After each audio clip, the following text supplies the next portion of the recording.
तो अभी हम लोग जो पढ़ाई करेंगे नेक्स्ट टॉपिक के बारे में, उसका नाम है सीमेन।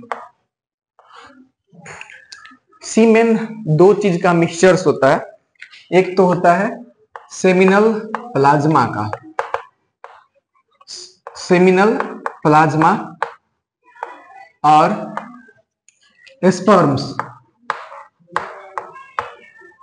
ये दोनों मिलता है तो जाकर के बनता है सीमेन। यानी सीमेन क्या है कि मिक्सचर है जिसमें दो चीज होगा, एक होगा सेमिनल प्लाज्मा या इसी को सेमिनल फ्लूइड भी बोलते हैं, एंड सेकंड होगा स्पर्म्स। ये दोनों के मिक्सचर्स को हम लोग बोलते हैं सीमेन। ठीक है। अब ये जो सेमिनल प्लाज्मा है, ये सेमिनल प्लाज्मा या सेमिनल फ्लूइड जो होता है वो तीन ग्लैंड्स मिलकर के सीक्रेट करता है। इस तीनों ग्लैंड्स को हम लोग बोलते हैं एक्सेसरी ग्लैंड्स, जैसा कि हमने पिछले क्लास में देखा था। तो वो तीन एक्सेसरी ग्लैंड्स क्या है? तो एक तो है सेमिनल वेसिकल, एक ग्लैंड का नाम है सेमिनल वेसिकल, और जो दूसरे ग्लैंड है उसका नाम है prostate gland, prostate glands.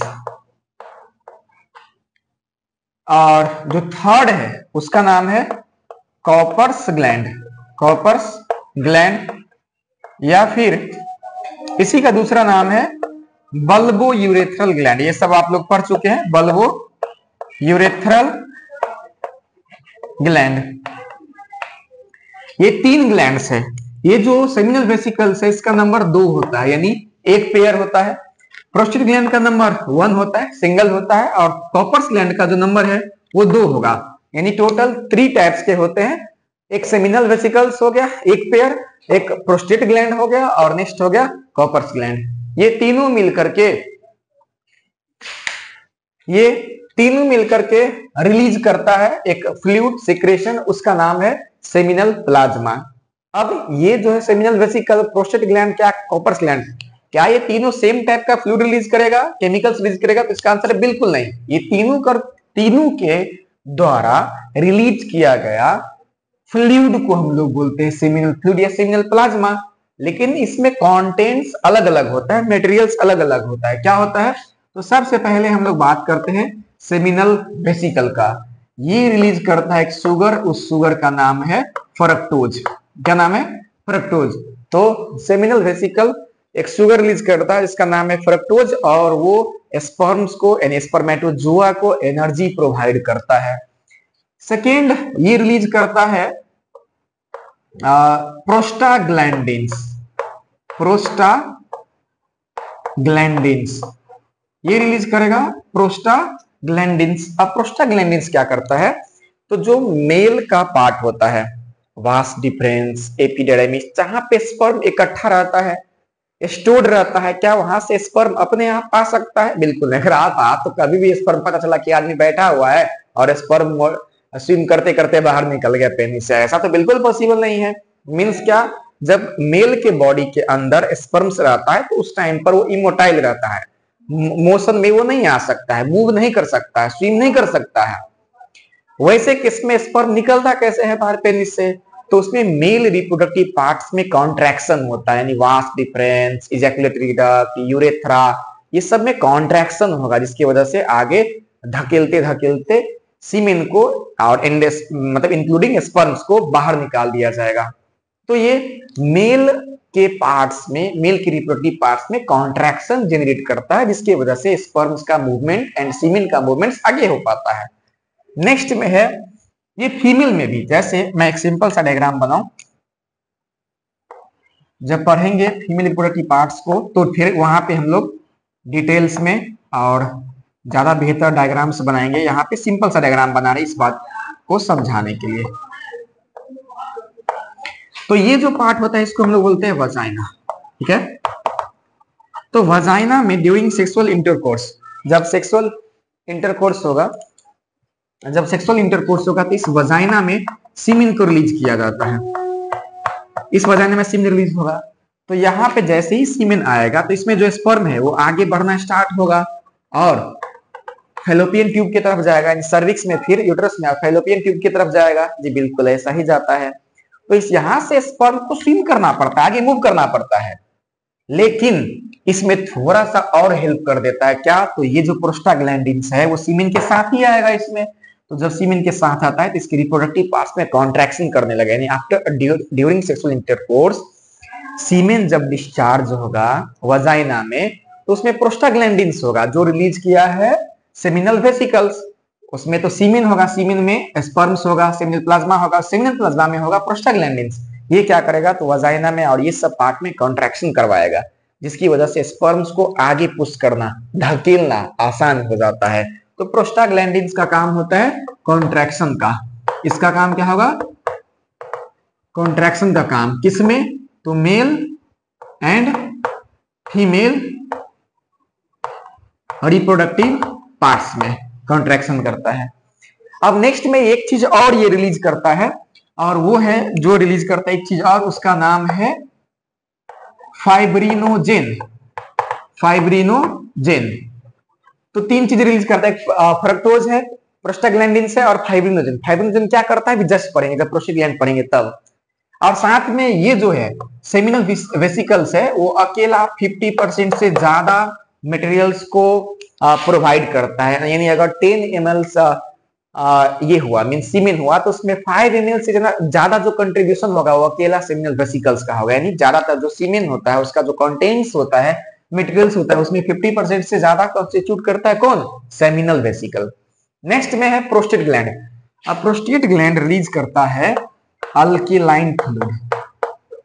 Alkaline fluid ये क्या काम करता है, तो जब जो स्पर्म्स इसके अंदर रहेगा, मींस किसके अंदर, तो वास्ट डिफरेंस के अंदर रहेगा, तो वास्ट डिफरेंस के अंदर भी जो पीएच है वो लो होता है, एसिडिक मीडियम में होता है, जिसकी वजह से उसका जो वायबिलिटी है, मोर्टेलिटी है, वो ना के बराबर होता है।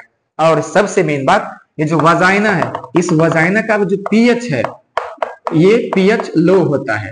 यानी इसके वजाइना के अंदर जो मीडियम है वो कौन सा मीडियम है, तो एसिडिक मीडियम है। जब इसके अंदर स्पर्म जाएगा तो इस एसिडिक मीडियम की वजह से, लो पीएच की वजह से स्पर्म को काफी ज्यादा डैमेजेस होगा, इसका मोर्टेलिटी नहीं मतलब ढंग से ये सर्वाइव नहीं कर पाएगा, दिक्कत होगा, वायबिलिटी नहीं आ पाएगा। तो इसलिए इसके बेसिक नेचर को बढ़ाना पड़ता है, एसिडिटी को घटाना पड़ता है। और एसिड को न्यूट्रलाइज कौन कर सकता है, बेस मींस अल्केलाइन, ठीक है। तो ये अल्केलाइन फ्लूइड रिलीज करता है कौन, प्रोस्टेट ग्लैंड, जो वजाइना के एसिडिक मीडियम को न्यूट्रलाइज करता है ताकि वहां पे स्पर्म्स का सर्वाइवल का चांस बढ़ सके, इसका वायबिलिटी बढ़ सके, ये मोशन में आ सके, मूव कर सके। ये काम करता है कौन, अल्केलाइन फ्लूइड।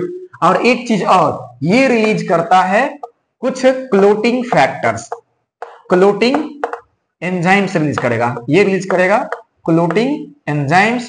और एक रिलीज करता है फाइब्रिनोलाइसिन। ये दोनों बहुत ज्यादा इंपॉर्टेंट है, समझिए कैसे। तो ये क्या करता है मैं इसको बताऊं, तो एक मिनट यहां पे फ्रेश में लिख देता हूं। ये रिलीज करता है, प्रोस्टेट ग्लैंड रिलीज करता है फाइब्रिनोलाइसिन, एक ये। और सेकेंड रिलीज करेगा क्या, तो कुछ क्लोटिंग एंजाइम्स, क्लोटिंग एंजाइम्स।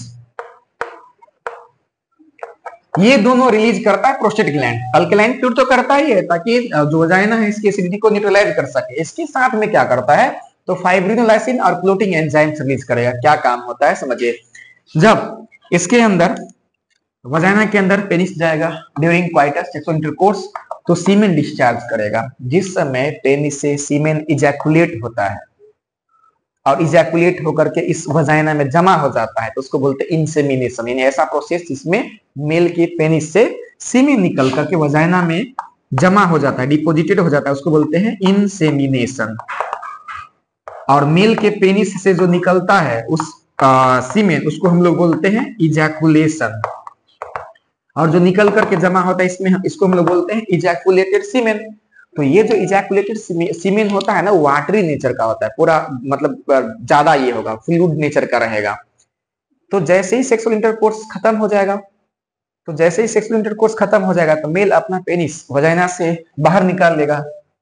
तो ये जो सीमेन है, इजैकुलेटेड सीमेन है, वजाइना के अंदर गए है, वो तुरंत क्या हो जाएगा, बाहर निकल जाएगा। मेन मकसद क्या था पेनिस का, कि जो सीमेन होता है उसको वजाइना के अंदर पहुंचाना, ताकि फिर आगे यहाँ से स्पर्म मूव करके फिर फैलोपियन ट्यूब में पहुंच पाएगा। लेकिन क्या पता चला कि इतना मेहनत से सेक्सुअल इंटरकोर्स करके यहाँ पे सीमेन को डिस्चार्ज किया गया, और जैसे ही सेक्सुअल इंटरकोर्स खत्म हुआ तो फिर यहाँ से सारा सीमेन बाहर आ जाएगा।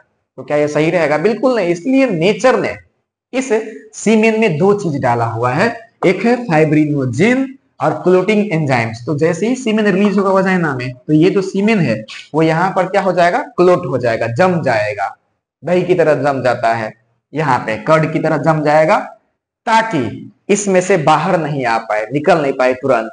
लेकिन जब बाद में फिर वजाइना नॉर्मल हो जाता है, अपने नॉर्मल शेप्स में और नॉर्मल कंडीशन में आ जाता है, तो उस टाइम पर फिर ये फाइब्रिनोलाइसिन, ये फाइब्रिनोजेन क्लोटिंग को स्टिमुलेट करता है, क्लोटिंग करता है, जमा देता है दही की तरह। और ये फाइब्रिनोलाइसिन क्या करता है, कुछ देर बाद इस क्लोट को ब्रेक कर देगा, और फिर ये क्लोट ब्रेक होने के बाद यहाँ से जो स्पर्म है वो आगे मूव कर जाएगा, और फाइनली उसका जहां पे डेस्टिनेशन होगा वहां पे पहुंच जाएगा। तो देखिए नेचर का अजीब है, मीन्स क्या, नेचर ने कितना सोचा, मतलब यहाँ पे सीमेन को तुरंत क्लोट करवा देता है। इवन जो आफ्टर जो एजैकुलेशन, मेल के पेनिस से जब सीमेन डिस्चार्ज होता है, कहीं भी एनवायरमेंट में कहीं भी हो सकता है, तो वहां पर क्लोट कर जाता है। कुछ देर के बाद वो अपने आप क्लोट खत्म हो जाता है, दही की तरह जम जाएगा, और फिर कुछ देर के बाद अपने आप पानी की तरह हो जाता है। तो जो जमता है, क्लोट करता है, वो किसकी वजह से, तो फाइब्रिनोजेन की वजह से और क्लोटिंग एंजाइम्स की वजह से। और बाद में फिर कुछ ही देर के बाद अपने आप उसको ब्रेक डाउन कर दिया जाएगा, किसकी वजह से, तो फाइब्रिनोलाइसिन की वजह से, इसके वजह से। तो ये था किसका फंक्शन, प्रोस्टेट ग्लैंड का फंक्शन और सिग्नल वेसिकल का। अब नेक्स्ट में क्या है, कॉपर्स ग्लैंड। कॉपर्स ग्लैंड या इसी का दूसरा नाम है बल्बो यूरेथ्रल ग्लैंड्स। ये क्या करता है, तो ये रिलीज करता है लुब्रिकेंट्स, ये रिलीज करेगा लुब्रिकेंट्स। और लुब्रिकेंट्स का फंक्शन क्या होता है, तो ये करता है जो एज ए फ्रिक्शन को रिड्यूस करता है। लुब्रिकेंट्स हम लोग उस सब्सटेंस को बोलते हैं जो फ्रिक्शन को कम करता है। तो ये जो कॉपर्स ग्लैंड है वो केमिकल रिलीज करता है। ये केमिकल क्या करता है, तो फ्रिक्शन को रिड्यूस कर पाता है, जिसकी वजह से सेक्सुअल इंटरकोर्स इजीली हो पाता है, और फिर इसके अंदर जो स्पर्म्स है वो फ्रिक्शन लेस होकर के फिसल करके आगे बढ़ सकता है। तो इसका काम करता है कौन, लुब्रिकेंट्स, और वो रिलीज कौन करता है, कॉपर ग्लैंड्स। तो ये फंक्शन था किसका, सेमिनल प्लाज्मा का। ये 3 ग्लैंड्स होते हैं, ये सारे केमिकल्स रिलीज करता है, और ये सारा फंक्शन है जिसके बारे में आपने देखा। और ये तीनों ग्लैंड को हम लोग बोलते हैं एक्सेसरी ग्लैंड। ठीक है, ओके। अब हम लोग नेक्स्ट में बात करते हैं स्ट्रक्चर ऑफ स्पर्म्स के बारे में।